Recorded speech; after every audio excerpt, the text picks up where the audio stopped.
Hello বন্ধুরা, তোমরা কেমন আছো? আশা করি ভালো আছো। তো তোমাদের সামনে আরেকটা নতুন ভিডিও নিয়ে এসেছি। বাড়িতে বানাচ্ছি রুমালি রুটি। তো খুব সহজে এই রুমালি রুটিটা বানানো যায়। চালটা সোজা নয়, উল্টে দেবে গ্যাসের উপরে। তো দিয়ে একটু জোর দিয়ে দেবে যাতে চাটুটা গরম হয়ে যায় উল্টো দিকটা ভালোভাবে। তো দেখো, আমি ময়দা মেখে রেখেছিলাম, লেচি পাকিয়েও রেখেছি। আধ ঘন্টা আগে ময়দাটা মেখে রাখবে, খুব নরম হয়। তো মেখে রেখেছিলাম। এবার আমি বেলে নেব বেলুন চেক অনুযায়ী বড় করে, পাতলা।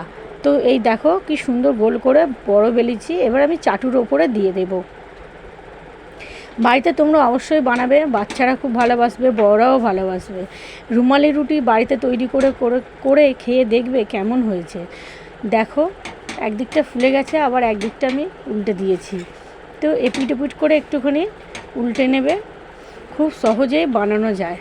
তো তোমাদের যদি ভালো লেগে থাকে অবশ্যই চ্যানেলটা আমার লাইক সাবস্ক্রাইব করে দেবে। আর বাড়িতে বানিয়ে অবশ্যই খেয়ে দেখবে কেমন হয়েছে। যদি বন্ধুরা তোমাদের ভালো লেগে থাকে অবশ্যই আমাকে কমেন্টে জানাবে। তো আজকের মতো রাখছি, টাটা।